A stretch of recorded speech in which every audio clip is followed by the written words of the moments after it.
আসসালামু আলাইকুম।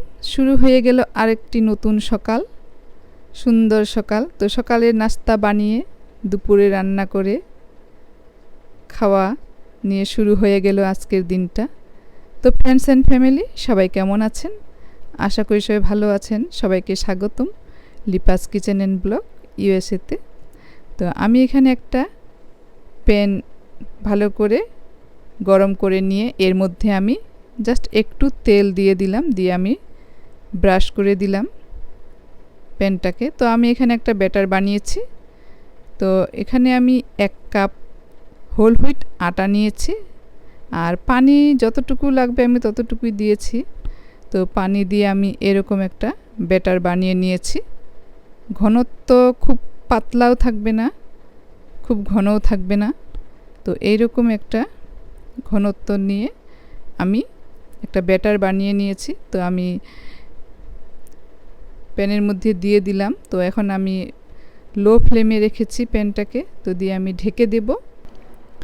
তো ঢাকনাটাকে আমি এখন তুলে নিলাম, নিয়ে এখন আমি উল্টে পাল্টে আমি 2 সাইডেই ভেজে নেব।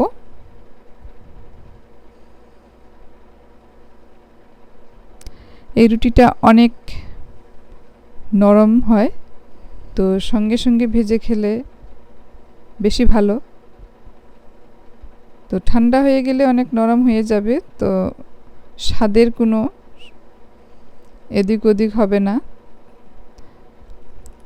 তবে অনেক মজার হয় এই রুটিটা।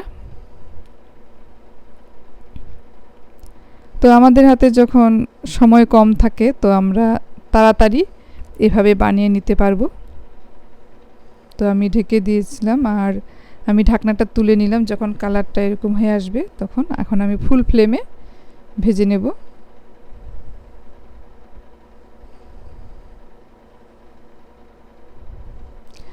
তো ভাজার সময় একটু সময় লাগে,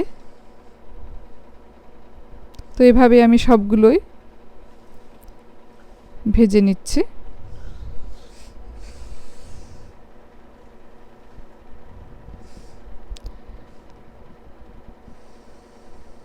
তো আমি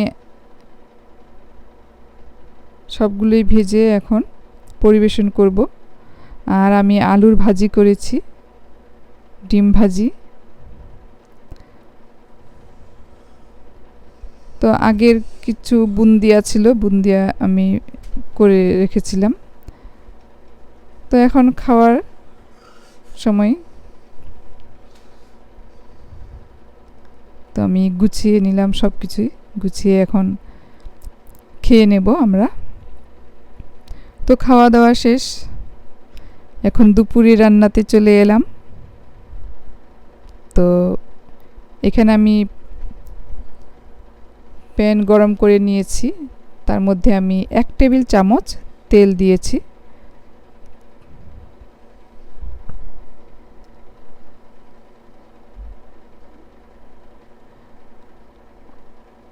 আমি পেঁয়াজ দিয়ে দিলাম পরিমাণ মতো, জাস্ট একটু পেঁয়াজ দিলেই হবে। তো এখানে আমি এখন গরুর মাংসটাকে ভেজে নেব।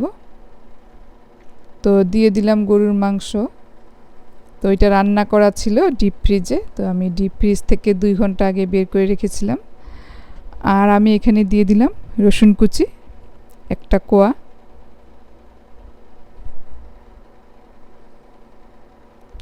তারপরে দিয়ে দিলাম মরিচ, কাঁচা মরিচ গোটা 5টা। তো দিয়ে আমি এটাকে ভালো করে নেড়ে আমি ভেজে নেব। তো এটা ভাজতে ভাজতে এক সময় যখন দেখব যে চুলার প্যানের মধ্যে আর লেগে থাকে না, তখন মনে করতে হবে এটা হয়ে গিয়েছে, আর কালারটাও চেঞ্জ হয়ে যাবে।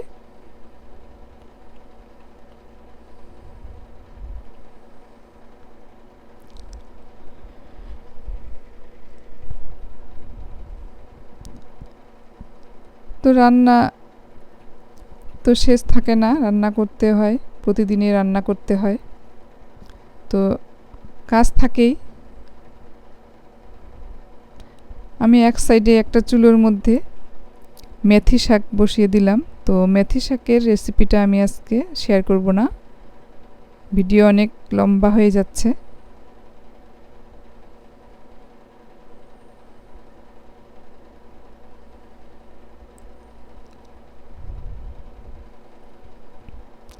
তো এখানে আমি 1 টেবিল চামচ পানি দিলাম। তো নিচে যেন একবারে পুড়ে না যায়, আমি 1 টেবিল চামচ পানি দিয়ে এটাকে এখন আরও ভালো করে ভেজে নেব। তো নিচের যে মশলাটা আছে, পেঁয়াজটা রসুনটা, তো এটা লেগে যাবে না, যেগুলো লেগে গিয়েছে সেগুলো উঠে যাবে।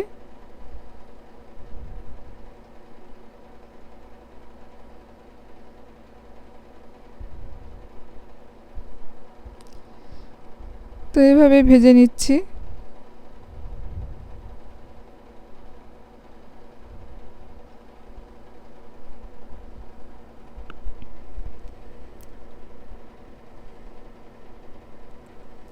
সামনে কুরবানি আসতেছে, তো আমরা মাঝে মধ্যে এভাবে ফ্রাই করে নিতে পারবো গরুর মাংসটা। তো এভাবে রান্না করে খেলে, ফ্রাই করে খেলে অনেক মজা লাগবে।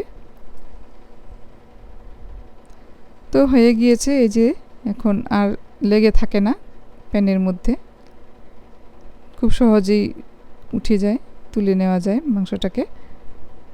তো হয়ে গেল, এখন পরিবেশন করব। আর আমি আরেকটা রেসিপি শেয়ার করব। তো আমি প্যানে 1 টেবিল চামচ সরিষার তেল দিয়ে দিলাম।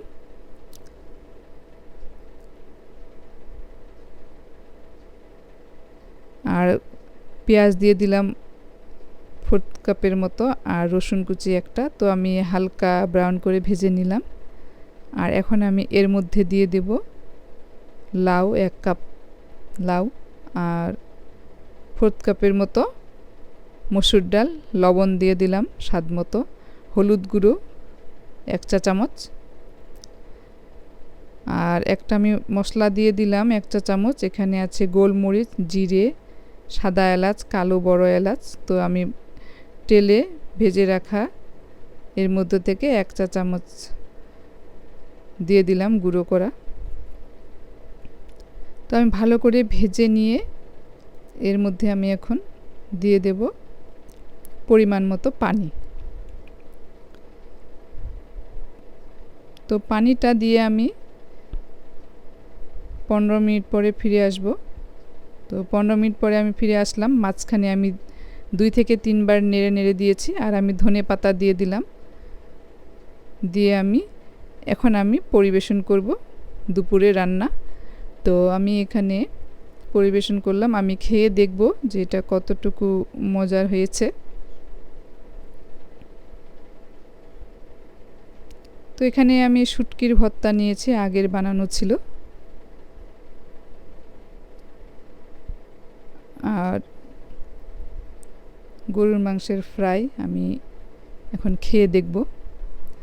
তো ফ্রেন্ডস অ্যান্ড ফ্যামিলি, আমার ভিডিওটা যদি আপনাদের ভালো লেগে থাকে তো অবশ্যই লাইক, শেয়ার আর কমেন্ট করবেন। আর প্লিজ আমার চ্যানেলটাকে সাবস্ক্রাইব করে পাশে থাকবেন। তো মাংসটা অসম্ভব মজার হয়েছে, আপনারা একবার ট্রাই করতে পারেন। আর আমি মেথি শাকের ভাজিটা নিলাম। তো